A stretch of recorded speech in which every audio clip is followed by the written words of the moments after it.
Bonjour les amis, bonjour, c'est Nathalie de la chaîne Riche et Belle. Belle et riche, non, désolée, je me trompe souvent du nom parce que je viens de changer de nom. C'est plus la chaîne Moche et Fauché, non, ça a évolué. Bon, ben maintenant je vais vous poser une question. Est-ce que vous savez que vous pouvez partir à la retraite à l'âge de 60 ans pour inaptitude? Quel que soit le nombre de trimestres que vous avez fait, vous pouvez bénéficier d'un taux plein. Est-ce que vous êtes au courant de cela? Moi, je viens de le découvrir, je veux pouvoir vous en faire profiter.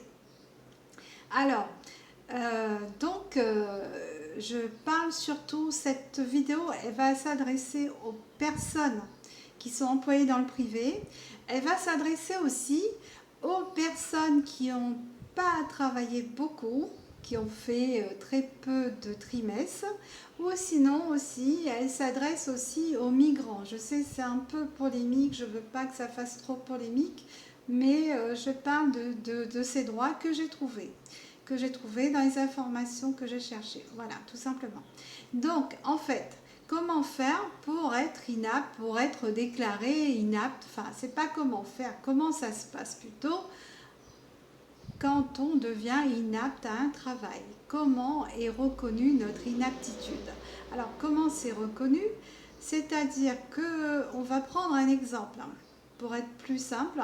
Une femme de ménage qui, par exemple, qui a fait ça toute sa vie et qui voit que son corps se dégrade au fur et à mesure. Elle supporte plus, elle devient allergique aux produits détergents qu'elle utilise. Elle n'arrive plus à se pencher, elle n'arrive plus trop à faire les tâches qu'on demandait. Son corps ne suit plus. Pourquoi? Parce qu'elle vieillit. Et souvent, quand c'est des métiers pénibles, parce qu'être femme de ménage, c'est quand même un métier pénible, et bien souvent le corps se dégrade plus vite. Et donc comment ça se passe? C'est que comme son corps se dégrade de plus en plus vite, eh bien son employeur peut le constater parce qu'elle prend souvent vers 58 ans, 59 ans, elle prend souvent des congés maladie. Et du coup l'employeur il peut suspecter une inaptitude au travail. Et là, il va lui prendre un rendez-vous, même sans lui demander, il va lui dire il faut qu'elle aille voir la médecine du travail. Et cette dame, si elle veut vraiment être reconnue, avoir toutes ses chances, il faut qu'elle aille déjà en attendant le rendez-vous. Le rendez-vous, c'est un délai de 4 mois, d'un mois, pardon. C'est un délai d'un mois au minimum avant enfin le rendez-vous, c'est ça, c'est un mois minimum. Donc avant d'aller voir le médecin du travail, il faut qu'elle aille voir son médecin traitant.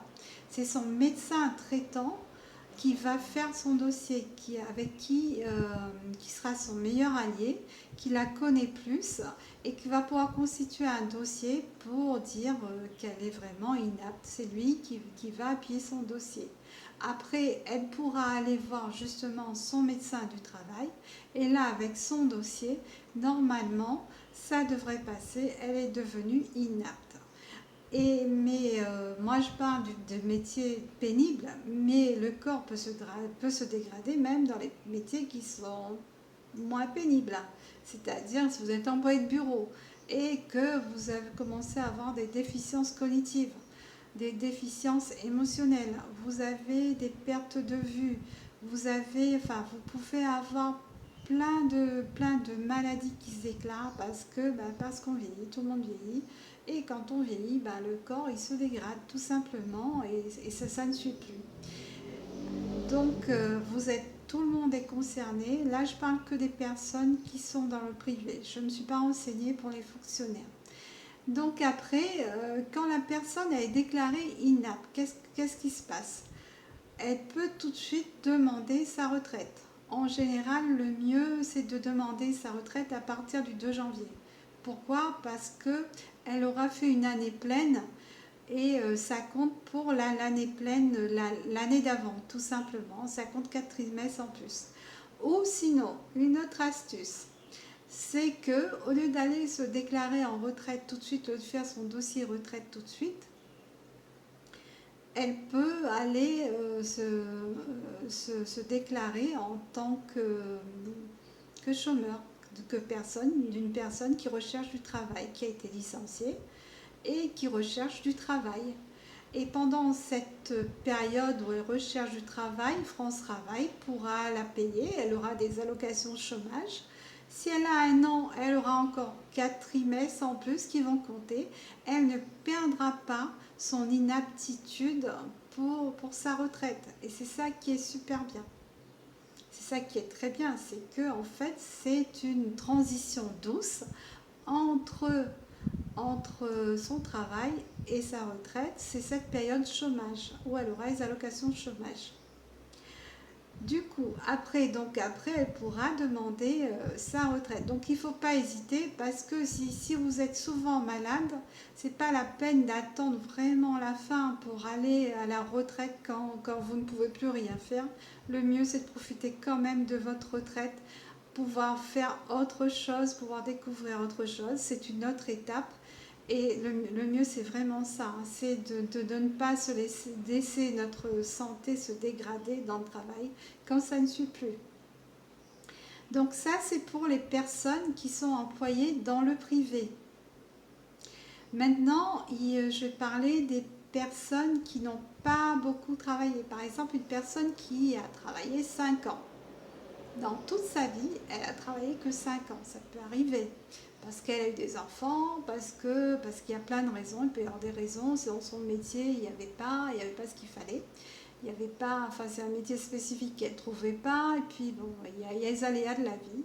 Sinon elle s'est mariée avec quelqu'un. Enfin bon, il y a plein de choses qui arrivent dans la vie qui fait qu'elle a travaillé que 5 ans. Du coup, comment ça se passe? Elle n'a pas droit à la retraite du régime général. Elle aura droit à l'ASPA. A-S-P-A. L'ASPA, normalement, la personne qui ne travaille pas, qui est au RSA ou aux allocations de chômage, elle pourra la toucher à partir de ses 65 ans. Par contre, elle peut avoir aussi droit à l'inaptitude. Imaginons qu'à ce moment-là, elle travaille justement. Sinon, elle était au RSA ou sinon, en tout cas, si son métier, si son état de santé ne va plus avec le métier qu'elle cherche, elle peut être déclarée aussi inapte. Alors renseignez-vous parce que c'était un petit peu flou, je le dis quand même, renseignez-vous un peu là-dessus. Mais normalement, elle peut être déclarée inapte et avoir l'ASPA au lieu de 65 ans à l'âge de 62 ans. Alors allez voir, renseignez-vous bien. Et si vous avez encore droit aux allocations de chômage, peut-être que l'ASPA, il peut aussi rajouter pour que vous ayez le montant de l'ASPA. C'est combien le montant de l'ASPA? C'est entre 900 et 1000 euros. On va dire environ 960 euros. Voilà, donc ça c'est pour les personnes qui n'ont pas beaucoup travaillé et qui n'ont pas droit au régime général de retraite.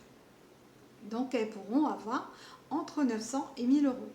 Alors, il y a d'autres personnes aussi qui peuvent avoir ces 900 et 1000, entre 900 et 1000 euros. Ce sont les migrants. Oui, les migrants, ils peuvent l'avoir à condition d'être résidents en France depuis au moins 10 ans. À condition qu'ils aient leurs papiers en règle depuis au moins 10 ans. Même s'ils n'ont pas travaillé, ils peuvent avoir droit à l'ASPA. L'ASPA, ils l'auront à l'âge de 65 ans.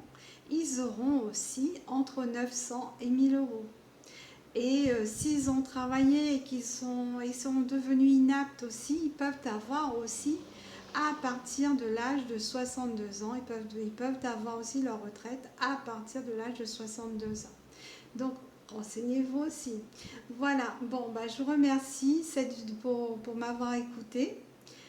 J'espère que cela vous a aidé. Si vous avez aimé ma vidéo, je vous invite à vous abonner parce qu'ici, je parle que de sujets concrets. Et c'était Nathalie de la chaîne Belle et Riche. Oui, ma chaîne a changé de nom. Et je vous dis à bientôt dans un autre sujet concret.